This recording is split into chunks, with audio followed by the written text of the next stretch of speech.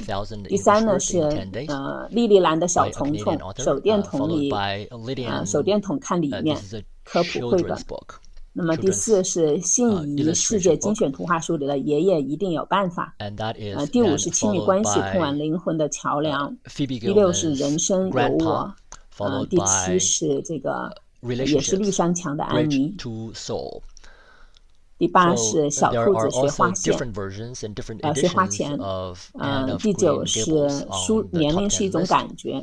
第10是绿山墙的安妮，因为绿山墙的安妮这本书是在我们是这个教育部它的一个推荐目录当中，所以可以看到卖的最好的10本书当中有3本。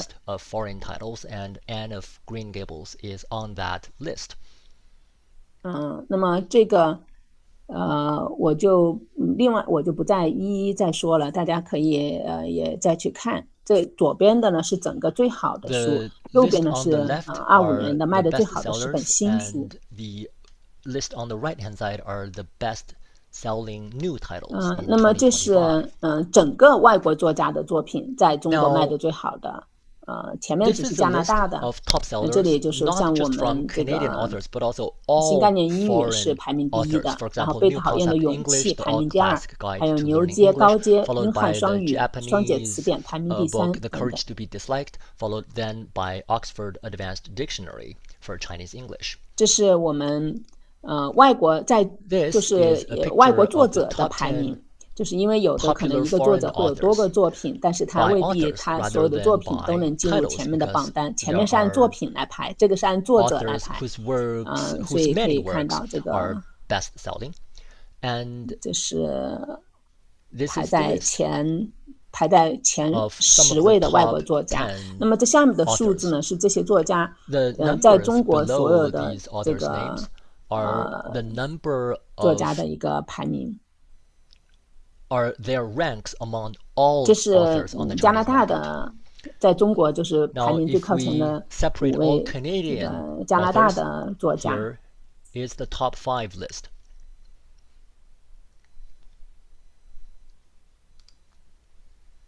那么我们前面是占整个市场的比例，我们在看畅销书当中，来自于外国作家的作品有多少？所以看到就是在虚构类图书卖的最好的100种书当中呢，有12种书，就在2025年有12种书是外国作家作品。那么在这个非虚构当中是3个作品是外国的作家作品。少儿图书当中是14个作品是外国作家的作品。所以说能看到原创类中国自己作家的原创类作品还是占了非常大的一个比例。但是在儿童当中可以看到占比还是非常高，有14。那么以上呢是我向大家分享的内容。14 titles. 好的，谢谢张总。Thank you, Ms. Jiang. And next we have Mr. Gao Xiaoran, Licensing Director from the China Copyright Service.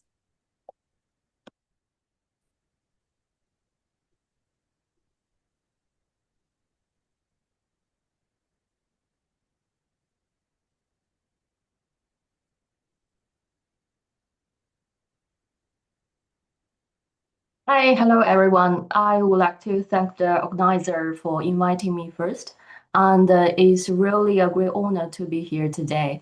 I have done actually a lot of Zoom meetings in English, but this is my first time to giving a formal presentation. So if you see me checking my notes a lot too often, now you know why. My name is Gao Xiaoran, and I represent China Copyright Service.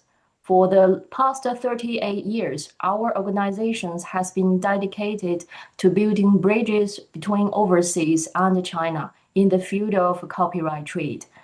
Our work has focused not only on introducing outstanding overseas titles to Chinese market, but also on supporting Chinese content in reaching global audience.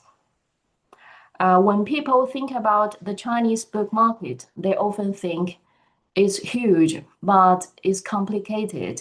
So today, I would like to give it a bit more approachable from the front line of copyright trade. So before we talk about the opportunities in China, I want to start a bit closer to home, because understanding where you are coming from is just as important as knowing where you might go next. According to the Book Night Canada's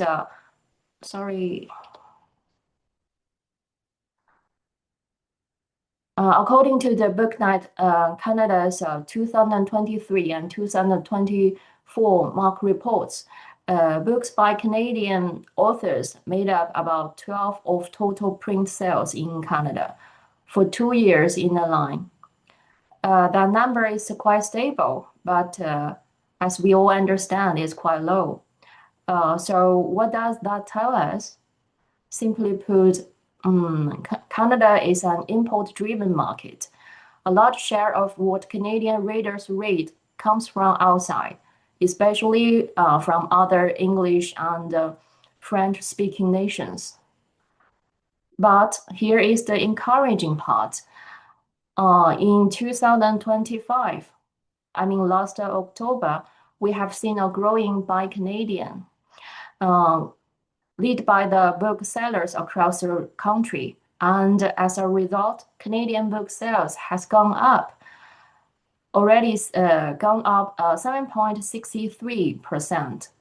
That is a significant number because it shows that Canadian readers are willing to support local authors when those books are visible, when they are recommended, and when they are championed. So where does China fit into all of this? The good news is Canadian books in China are now starting from zero. As Ms. Jiang mentioned in the previous presentation, we already have some strong examples like Margaret Atwood, Mary Lawson, and this book have found readers, won awards, and build real recognition in the Chinese market. But to be very honest, these are still pockets of success. And in many ways, we are dealing with similar challenges. Digital transformation, AI technology, these are changing our reading habits. And of course, they are not just your challenges or our challenges, they are shared. Which is why I think this kind of conversation is really matter. Today is not just about Chinese market, it's about it's about understanding each other a bit more and figuring out where real collaboration is possible. So let's move to the key question. What's actually possible for Canadian publishers in China? Well, given everything we've just talked about from my day-to-day work in rights and copyright trade, I see 3 very practical directions. The first is a very traditional way, is two-way licensing.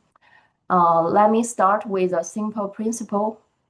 The most sustainable partnership were built on two-way trust.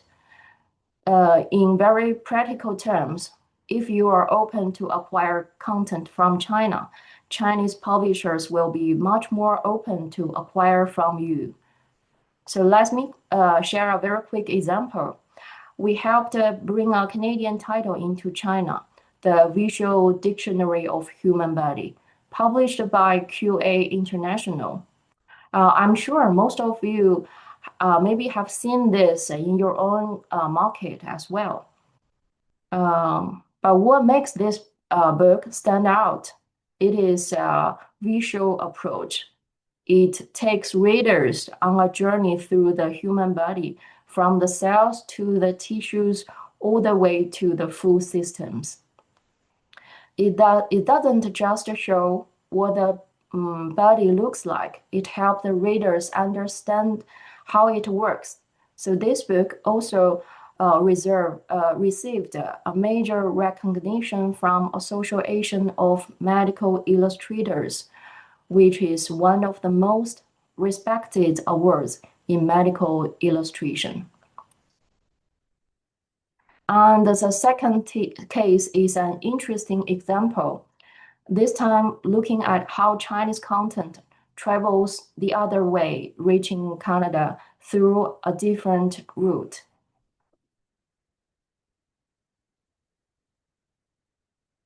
Our team represents the French language rights to the Three Body Problem comic edition.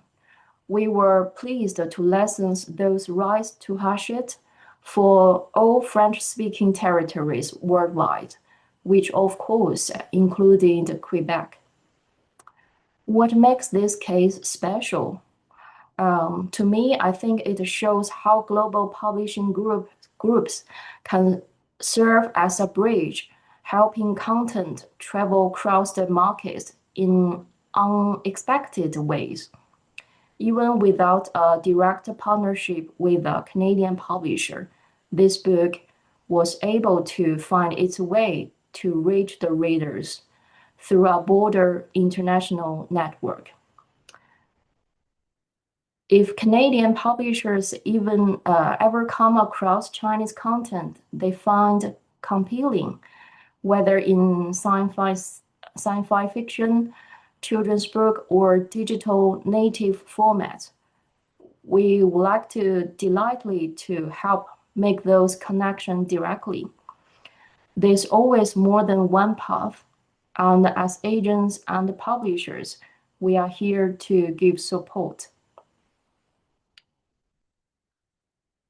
The second way is co-creation beyond the traditional licensing. Now let's move to something I personally very excited about. The future isn't just about how many titles you can sell into China. It's about whether we can actually create something together, not just exporting content, but also building books together. Those books can carry both Canadian DNA and Chinese sensibilities. So what do we mean by cooperation? I mean, not just waiting until a book is finished to talk about rights. It means starting earlier at the concept stage and asking what kind of book could work in both our markets. This approach works especially well in areas like a children's picture book, popular science books, or even global topics, climate change, or multicultural storytelling. So why does this matter for Canadian publishers? There are a very few practical benefits. First, cost sharing. If Chinese partners come in earlier, they can share part of the development cost, which reduce your upfront risk. Second, the cultural fees from the day one. You are shaping the content together from the very beginning, so you don't run into the problem of something feeling off after translation. And the third, the final result is not just a translated book, it becomes a truly global title with built-in relevance in both markets. So let me give you another example, one that really shows what I mean by moving beyond licensing.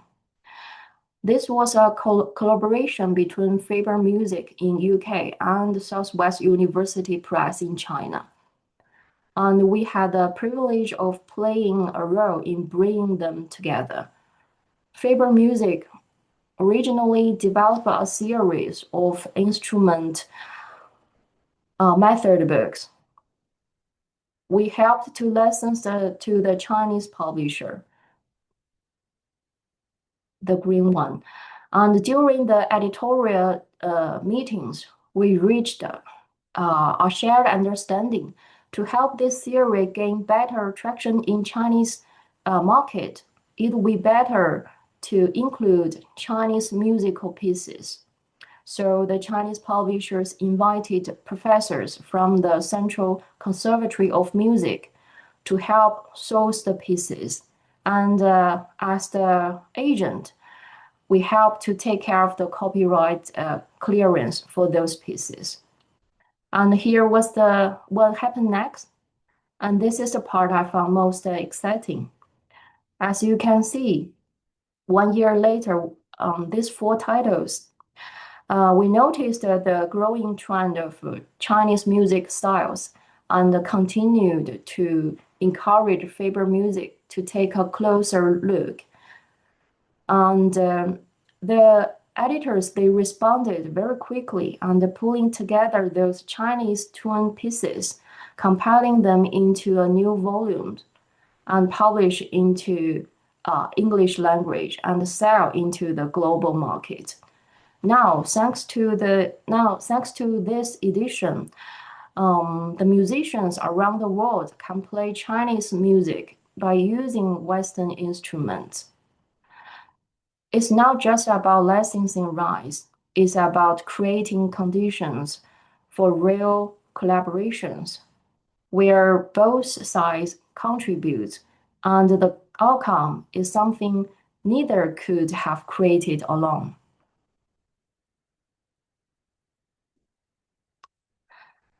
And the third point is about format and managing risk.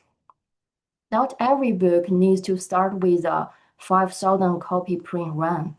Some titles are better off starting digitally, testing the market first and then scaling up. China has the world's largest digital reading population, about 600 million users. Platforms like WeChat Read, 得到, and 喜马拉雅, they have massive reach and very engaged users. And this goes both ways. In Canada, digital is also growing quickly, and you have your regular platforms as well. So digital rights don't have to be one directional. Both of us can test titles by ebooks or audiobooks, and then let the data guide your next step, especially when it comes to print. So these 3 directions, the traditional two-way licensing, co-creation, and the digital format, they are not theoretical, they are already happening. And the question is, where do you want to start? Now let's move to the part 3, a question I'm sure many of you are thinking about. What actually sells in China? As Miss Jiang mentioned in the previous presentation, our numbers are shared.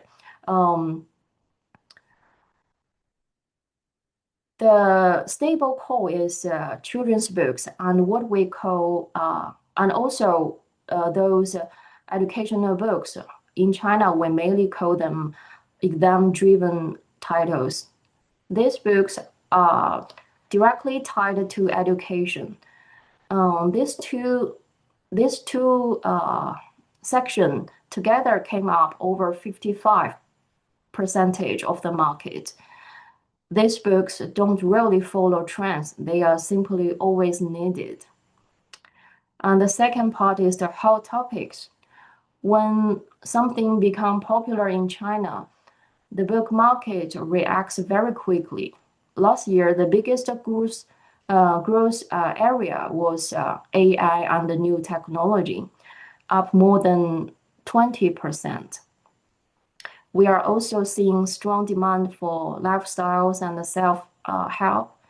But here was the interesting. It's not just about productivity anymore.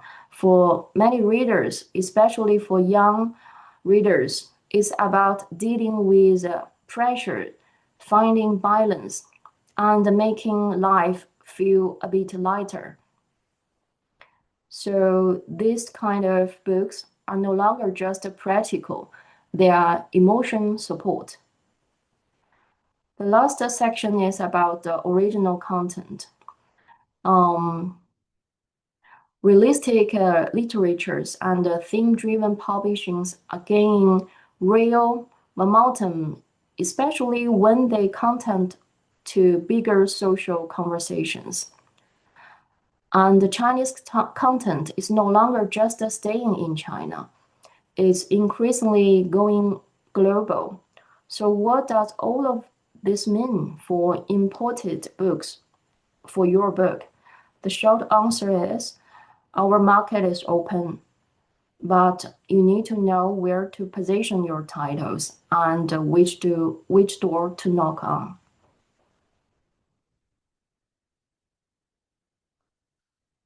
Now let's talk about readers, especially young readers, because they are really driving a lot of these changes. Today, reading in China looks very different from even a few years ago. People are no longer just sitting down with print books. They are choosing between print, ebook, audiobook, online community, whatever fit into their daily routine. A recent survey of about 1,600 university students gives us a good snapshot. It's not just about what they buy, it's about how they engage. Buying printed books is still the most common, around 70%, but digital, like mobile reading, ebooks, audiobooks, is catching up very quickly. And beyond buying books, they are also paying for experiences. For instance, the book fair, reading space, book clubs, even crowdfunding projects. So the key takeaway is, in China today, reading is no longer just about the books. It's about the entire experience, cross-format, platform, and the community. Now, where do readers actually discover books? This is where we are seeing the big shift. In 2025, for the first time, content-driven e-commerce became the #1 retail channel for books in China.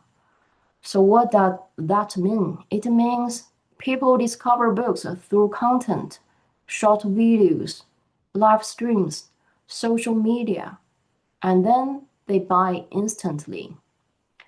Platforms like Douyin and Xiaohongshu are now major entry points.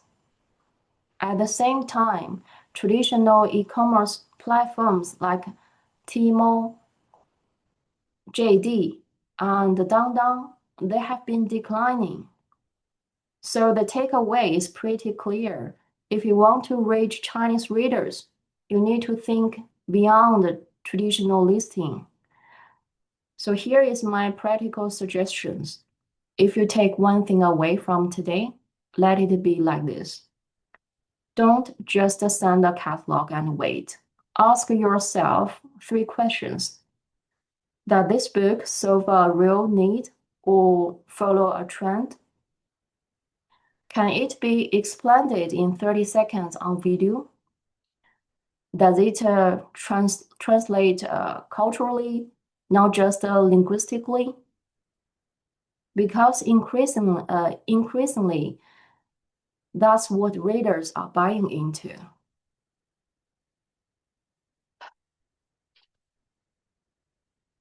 Well, we've talked about the market, the trends, and the opportunities. Now let's talk about acquisitions. How do you actually make this happen? And why does having a local partner make such a big difference? Our company was founded in 1988, and we are the first comprehensive copyright service situation in China. For nearly 40 years, we've been working as a bridge between Chinese and international publishers. We operate under the National Copyright Administration of China and the China Copyright Protection Center. So what makes us different? We focus on two-way collaborations and co-creation. And we don't just help you sell rights. We help you find the right partners, shape project, and then navigate how this market really works. So let me start with the first thing we help with, understanding the system. China's publishing environment has its own rule and they matter. Here is what looks like in practice. Copyright registration. Copyright registration is not mandatory, but it is your strong legal proof if anything goes wrong. On the contract review and localization, we help you work through key issues, scope, duration, rights splits, and especially the tax. If the tax part doesn't handle properly, payment can get stuck. The last is the CIP application assistance. Every book published in China needs a CIP number. It's what makes publication official. We support Chinese publishers through that process. And we also support the entire life cycle of a deal, from pitching titles to getting you paid. We recommended titles and match you with the right publishers. We support negotiations and contracts. We track sales and royalties. And we handle cross-border payments and tax paperwork. And here is one number you need to keep in mind. The tax is about 15.1%. That is the withholding tax rate for royalty in China. We deal with that, so you don't have to. Finally, let's talk about what's emerging. First, there is growing interest in minority language publishing in China, not in the sense of original content, but rather the same title, but in multiple languages. For a book that's already published in simplified Chinese, there can be additional opportunities to license it into languages like Mongolia, Uyghur, and traditional Chinese. These are distinct markets with their own readership, distribution channels, and cultural context. It's not a huge volume play, but for the right titles, it's a meaningful way to extend reach. Second is the customer right project. There is a growing number of Chinese publishers who are actively looking to go global. And importantly, many of them have funding to support these efforts. They are not just open to international collaboration, they are actively seeking it. That creates real opportunities for partnership. And third, we are in the market and we're seeing the growing numbers. For instance, the video game related books, this may not be the biggest market in terms of volume, but the readers are incredibly dedicated. They follow a series, collected editions, and engage deeply. So while the numbers may look modest, the connection between authors and readers are remarkably strong. So when I look at these three trends together, multi-languages licensing within China, Chinese publishers with global ambition, and the growing market, I see a market that is becoming more diverse, more specialized, and more open to collaboration. So let me end with this. The strongest partnership are built on two-way trust.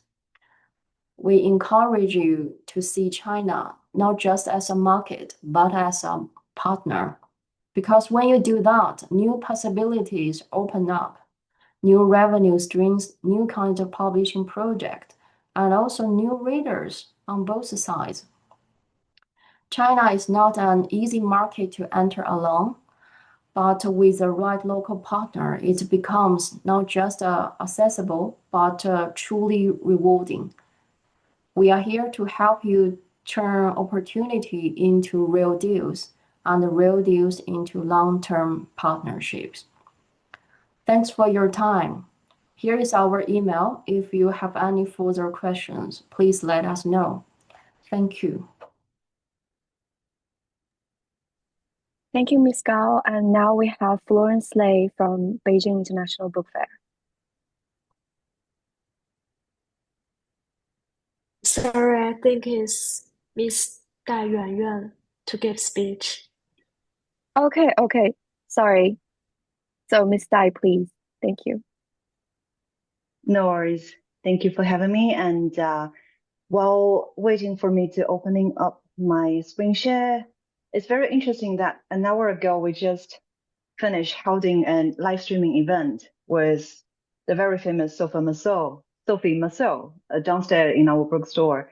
And that was Sophie Marceau in person, which we find it very phenomenal. We had a lot of audience and readers come to our bookstore to join in the presentation of Sophie. And that also means that we still have a very good international market for the Chinese readers and Chinese publishing market. I will be starting my presentation from a very prospective publisher's view, because I think most of the content has been already covered by the previous two very talented speakers, and I will not overlap. I will compress my presentation into about 15 minutes.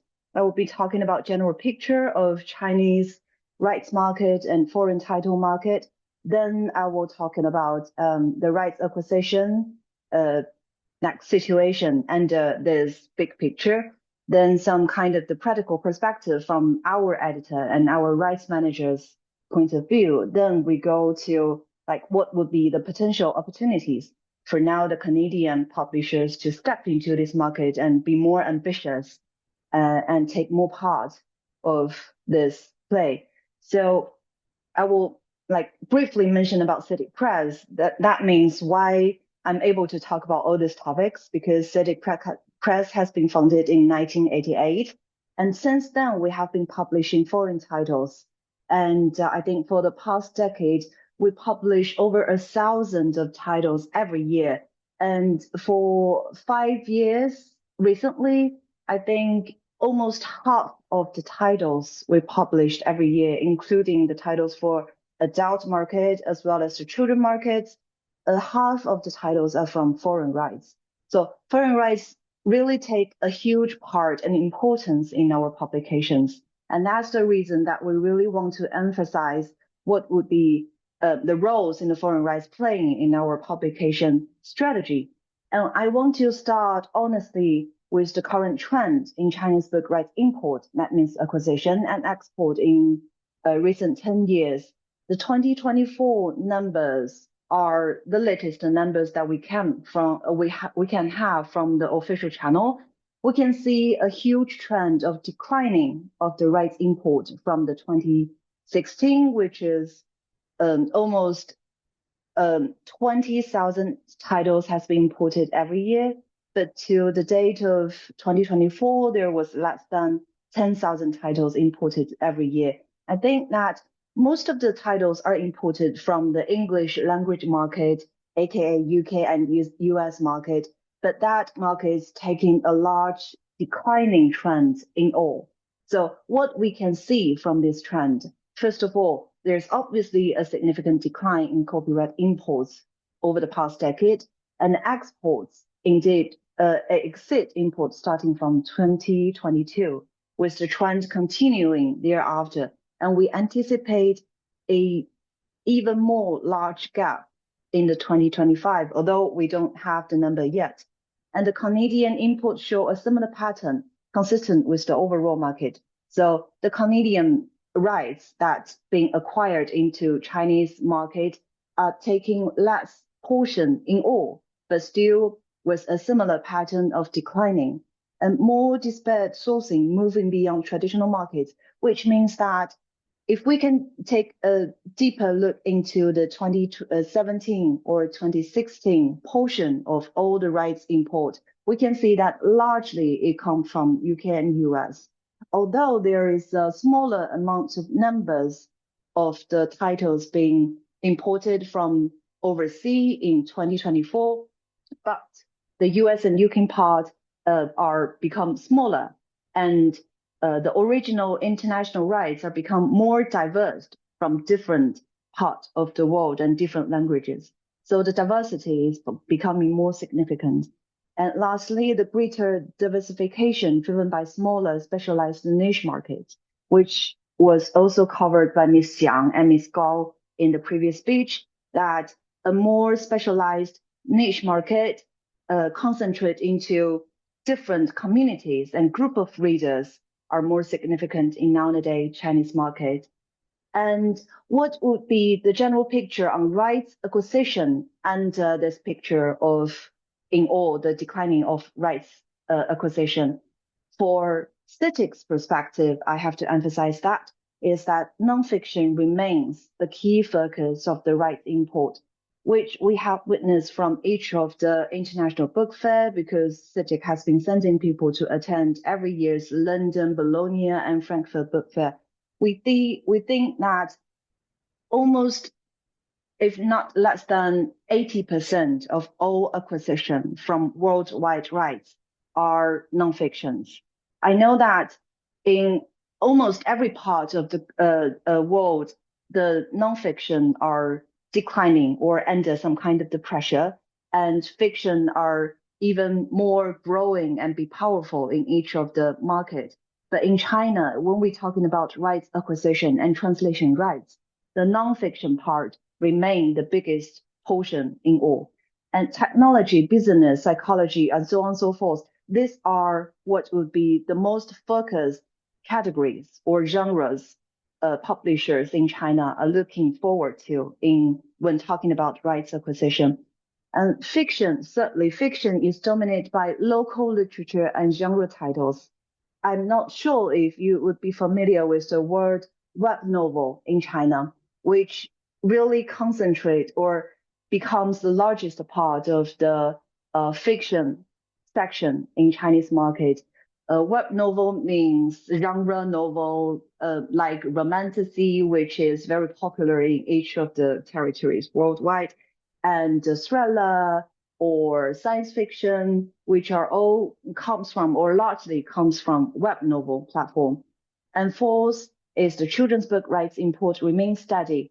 That is what I would like to emphasize in my speech, is that among all rights acquisitions, although the numbers are going down, the children's book rights imports remain kind of the steady, especially for leading publishers in this market. For example, CITIC, we still acquire the portion of the children's book that we acquire the foreign rights is larger right now than the adult market that we're acquiring the foreign titles. And then the two-tier focus means that when people or the rights manager or editors are acquiring foreign titles, they're either looking into the blockbusters, which means the classic, or people, all kinds of publishers are looking forward to. There will be auctions, biddings, so on and so forth, into the very particular blockbusters of every year's bestseller list. And on the other hand, the niche titles will be having a very quick turnaround offers. For example, the titles targeting into the niche market, the communities, or a specific group of people, which will be having a fast offer, but comparatively lower advance, for this kind of title to get offers. So we still think that there will be high potential in these two kinds of titles when we are talking about foreign rights acquiring. And lastly, London Book Fair analysis show a more concentrated import landscape. That means that we have analyzed most of the players from the China market and who are acquiring foreign titles among all.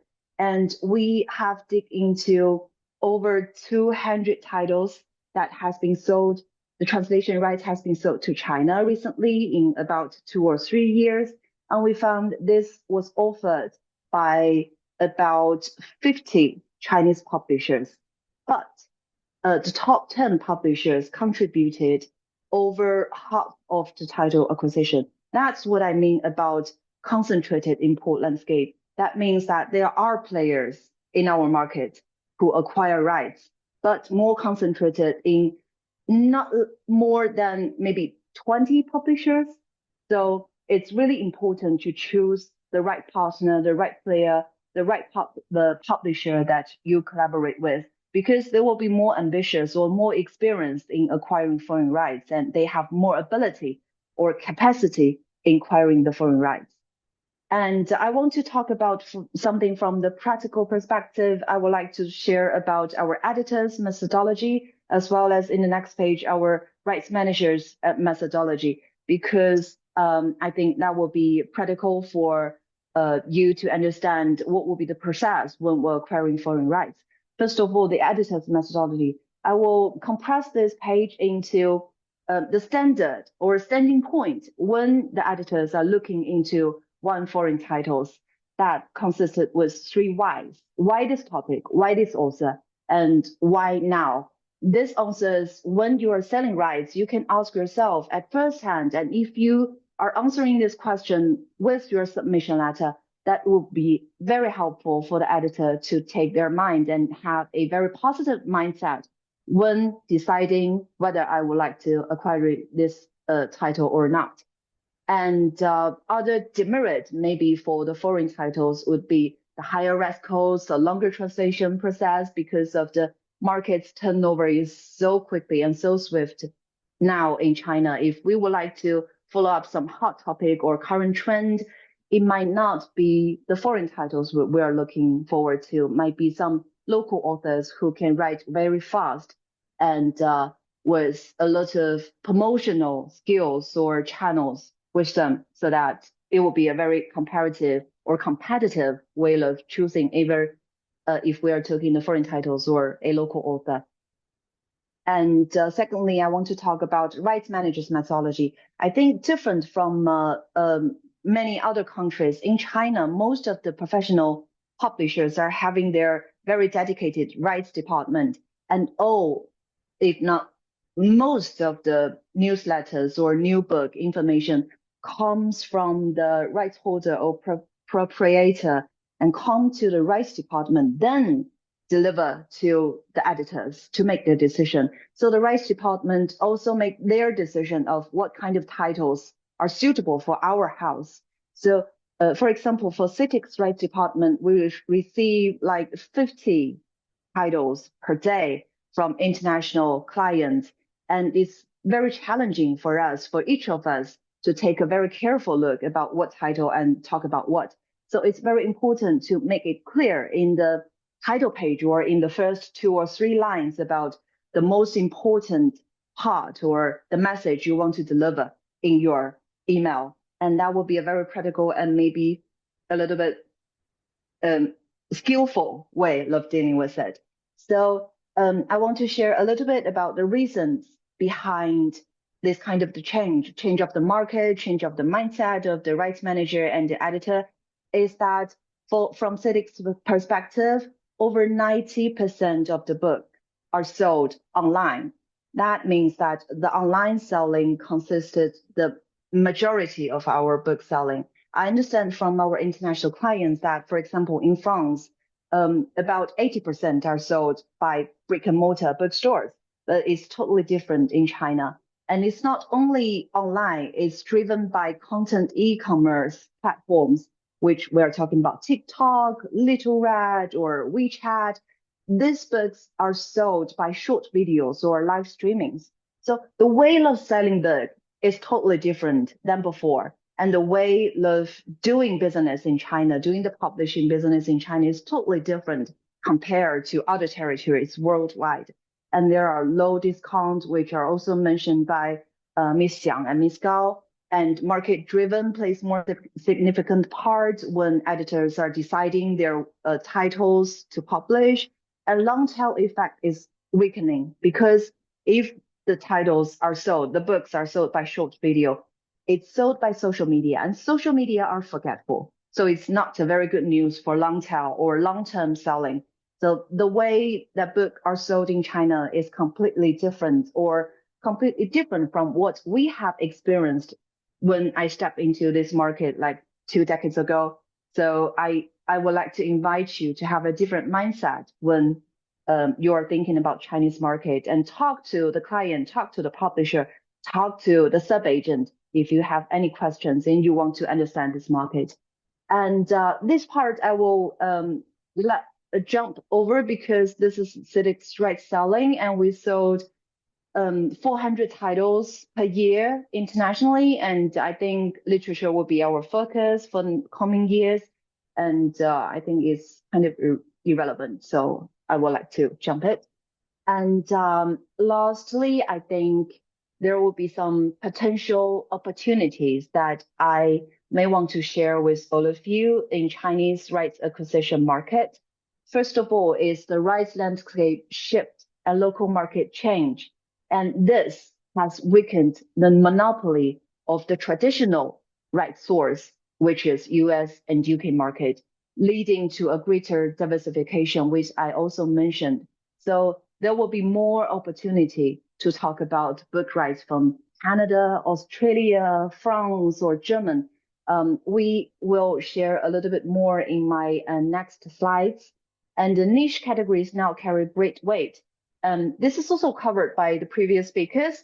That means that people are not concentrate only on what is now very hot. They are concentrating on what is attractive to themselves.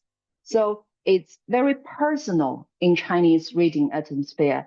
People are not following others' advice. They follow their heart about what like trigger me emotionally and what fit into my hobby or my love in my heart. So that might be create more opportunity in niche categories. And lastly is technology has significantly lowered the barrier to evaluating non-English manuscript, which, for example, for CITIC, we have created our in-house AI tools to help the editor to evaluate non-English manuscript. So they will be making the evaluation process or reviewing process faster, and we can review multiple language manuscript. And that also provides more opportunity for non-English titles or manuscripts. And the last page of the potential opportunity is that children's book would be your focus if you're talking about the first step into the Chinese market, because children's book are more open-minded.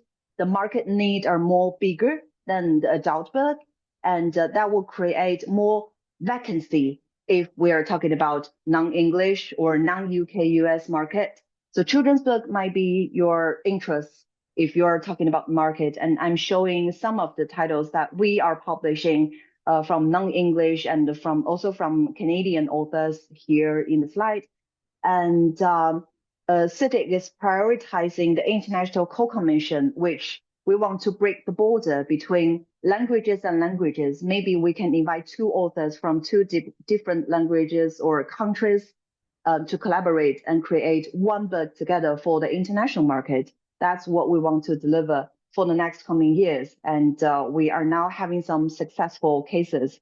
If you would like to know, I can share later on by email or others. And lastly, there are 2 case studies. One is from London, which I have covered in my previous speech, so I will shorten this part. But I would like to share that the players in foreign acquisition in China are smaller or less than before, but there are still dedicated players like CITIC who acquire the top level international titles for the market. And we do think that the foreign titles are quite essential part to consist the whole publishing market in China. And then I want to share that there are multiple ways that we can deal with or we can do for the foreign authors. We have done Maymas, Great Dalio, Kaiber, Kevin Kelly, and Yuval Noah Harari. We have done multiple ways of branding and marketing, which is quite essential for making a bestseller for foreign authors in China. So and also it's very cooperative, or already have resources online like short video or social media account. That will be a very attractive element when we are talking about or evaluate a foreign titles. So that is a very complicated one of its own and still very potential Chinese market. That way, as publisher feel right now. I'm going to give the stage back to the host here, and thank you so much for your listening. Thank you so much, Ms. Dai. And next we have Florence Lei from Beijing International Book Fair.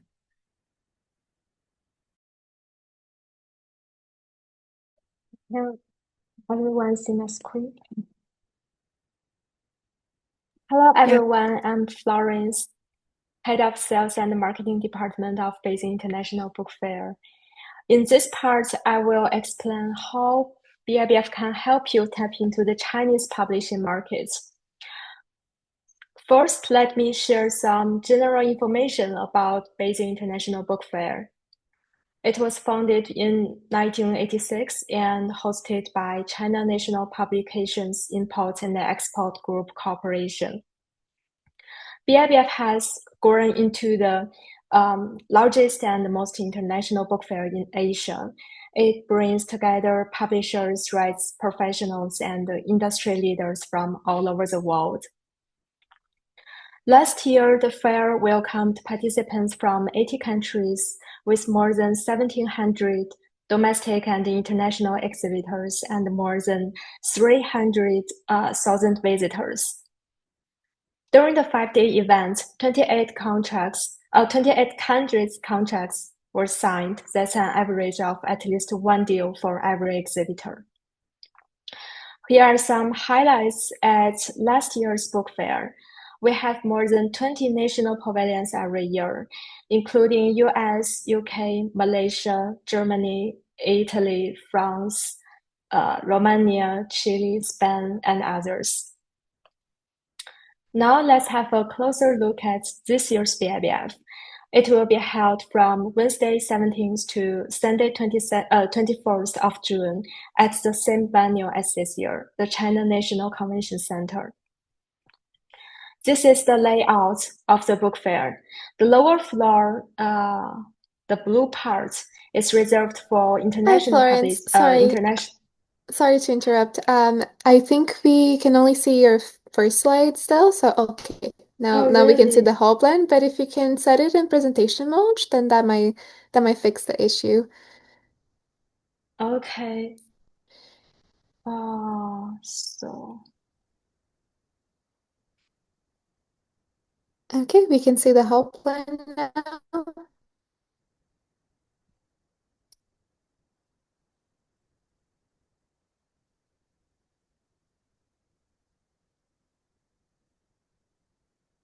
Is it all right?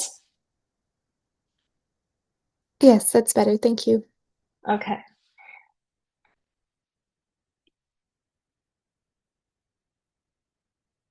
So, yeah, the lower floor is reserved for international exhibitors and Chinese professional exhibitors.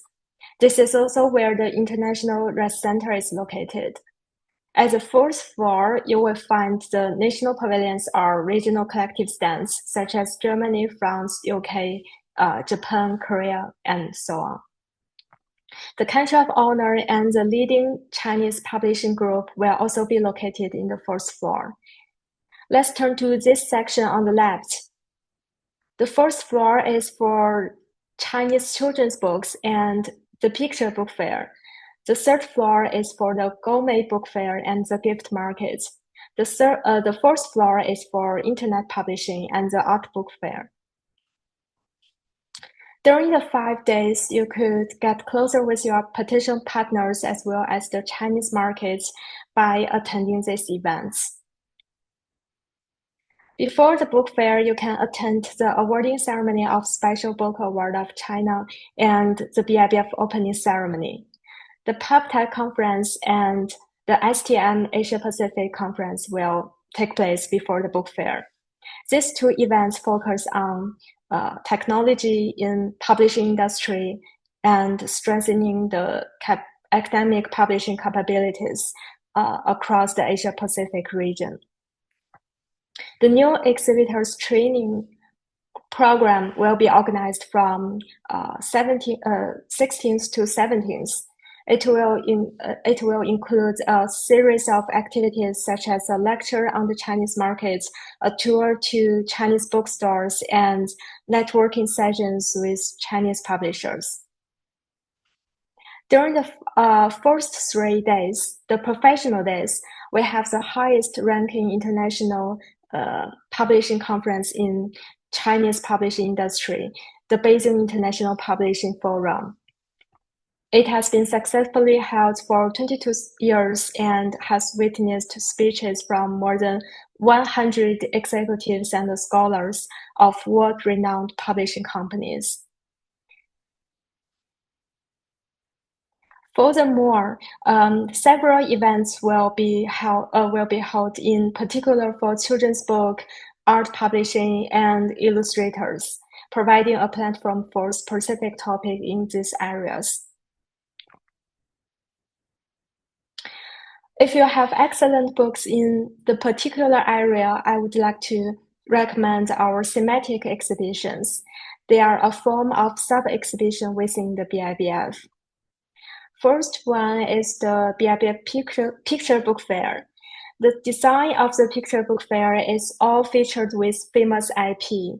Last year, we cooperated with Elephant Alma, Mr. Man, Little Miss, and many famous IP from Macmillan, Quato, Clavis, and DK.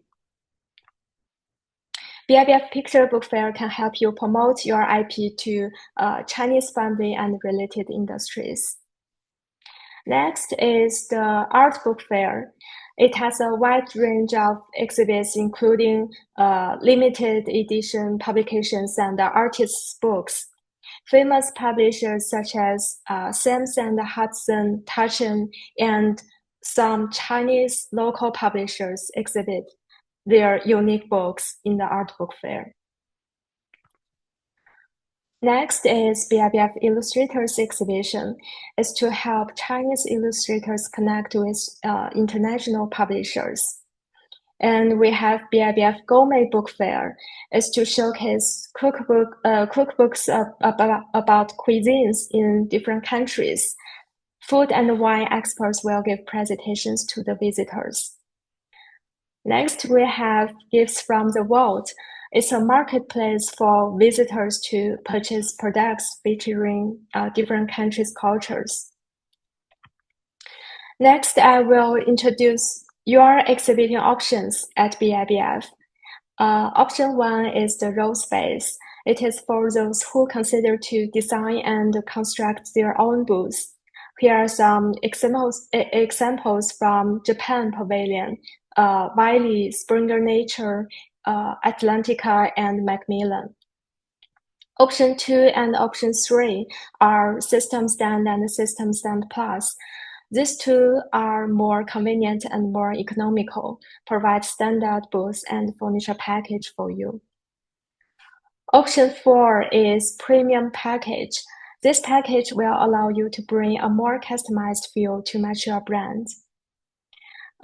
Finally, we also provide International Rest Center, especially for agencies and schools.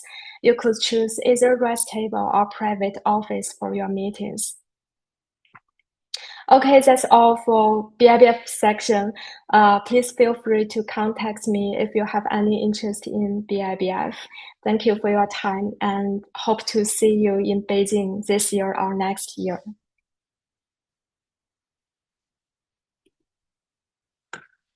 Okay, thank you very much, Florence, for your speech, and thanks all for speakers for their presentations.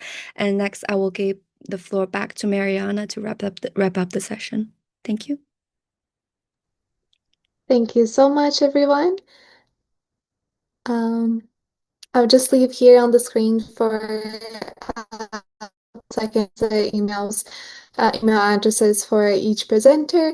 And feel free to take a picture or copy any of them if you're interested in following up with any questions after the session. Again, you're also welcome to message anyone in the Leave It at Canada Books team, and we will direct your question to the right person. We also ask that all of you share your opinion on today's webinar via the SurveyMonkey link that I shared in the chat. So we would love to hear your thoughts on the webinar.